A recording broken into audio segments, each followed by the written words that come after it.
The fragile peace in Kashmir shattered once more. On April 22, 2025, a horrific attack occurred. It targeted Pahalgam, a popular tourist destination. The assault claimed the lives of 26 civilians. Most of these victims were innocent tourists. This event sent shockwaves across the region. India was swift to assign responsibility for this act. New Delhi pointed unequivocally towards Pakistan. It accused its neighbor of backing the terrorists. These groups, India stated, orchestrated the Pahalgam massacre. Pakistan, however, vehemently denied these allegations. Islamabad rejected any claims of supporting militant groups. The diplomatic rhetoric grew increasingly sharp between the two nations. The stage was thus set for further confrontation. The region held its breath. India's answer came swiftly and decisively. On May 7, 2025, it launched Operation Sindoor. Its primary targets were specific locations in Pakistan. It also hit sites in Pakistan-administered Jammu and Kashmir. India defined these as terrorist infrastructure. The operation aimed to neutralize these threats. India claimed to have killed at least 100 terrorists. Advanced military technology played a crucial role. India deployed its French-made Rafale fighter jets. These jets launched Scalp cruise missiles. They also used Hammer precision-guided munitions. In a coordinated effort, 11 Pakistani airbases suffered attacks. India acknowledged some losses during these operations.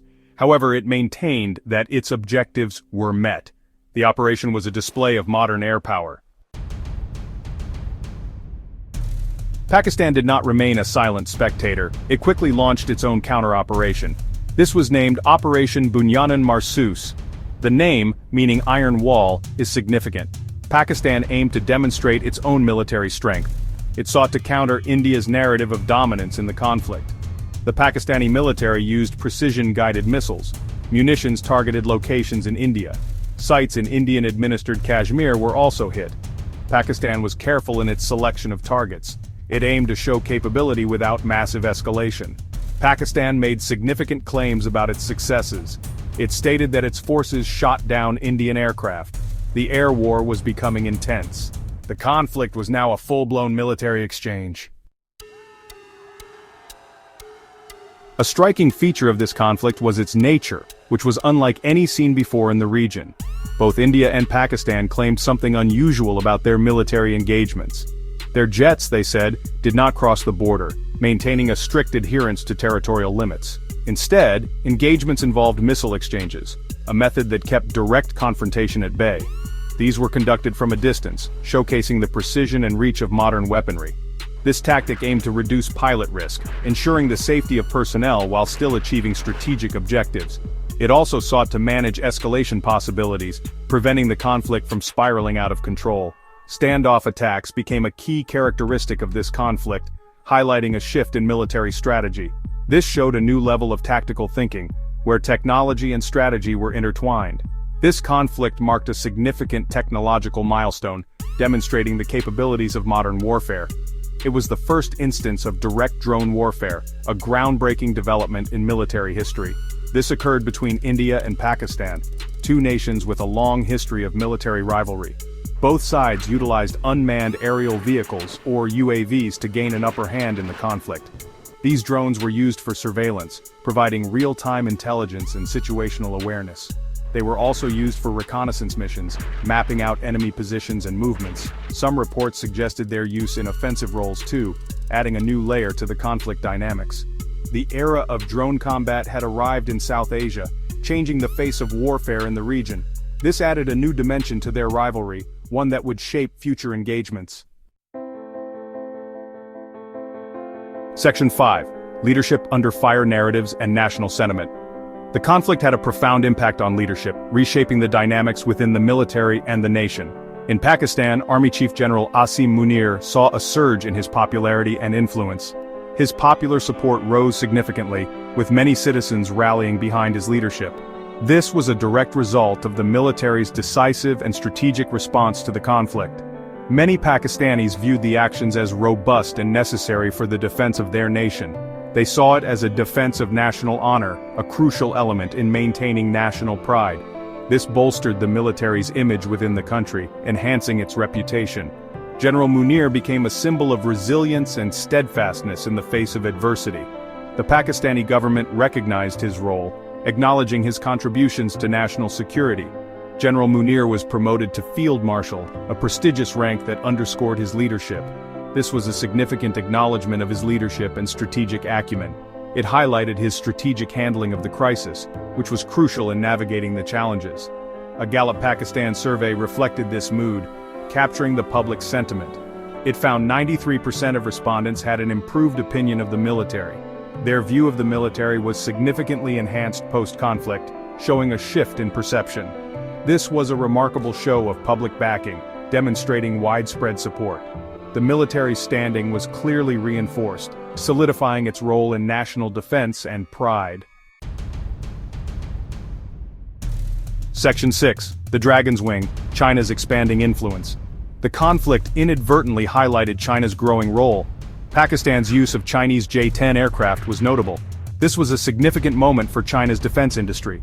It showcased Chinese military technology. This technology was used in a real high-stakes conflict. The performance of these jets was closely watched. International observers paid keen attention. This was a live demonstration of capabilities. The impact on China's defense sector was immediate. Shares in Chinese Avik Chengdu aircraft surged. They rose by an impressive 40% following the conflict. This reflected investor confidence in Chinese military hardware. Experts like Joe Bo and Carlotta Rinaudo commented. They highlighted the boost for China's defense reputation. The conflict served as an unexpected marketing opportunity. It put Chinese-made equipment in the global spotlight. Section 7. Pulling back, ceasefire, diplomacy, and international pressure. As tensions peaked, diplomatic efforts intensified. The world watched closely as both nations seemed on the brink of a larger conflict. The stakes were incredibly high, and the urgency for a peaceful resolution grew by the hour. On May 10, 2025, a breakthrough occurred. After days of intense negotiations and back-and-forth discussions, a significant development was announced. India and Pakistan agreed to a ceasefire. This agreement marked a pivotal moment in the de-escalation process, bringing a much-needed pause to the hostilities. This was a crucial step to de-escalate. Soldiers on both sides began to lower their weapons and the atmosphere at the border crossings became noticeably calmer. Both nations also agreed to begin talks. These discussions were aimed at addressing the underlying issues that had fueled the conflict for so long. These discussions would cover a broad set of issues. From territorial disputes to trade agreements, the agenda was comprehensive and aimed at long-term peace. The international community breathed a sigh of relief. Global leaders and organizations welcomed the ceasefire, seeing it as a positive step towards stability in the region. The immediate threat of wider war receded. Troops began to return to their barracks, and the areas of conflict saw a significant reduction in military activity. This was a testament to back-channel communications. Behind-the-scenes efforts played a crucial role in reaching this agreement. The United States played a significant role. American diplomats were deeply involved in the negotiations, leveraging their influence to bring both sides to the table. It was instrumental in mediating the ceasefire.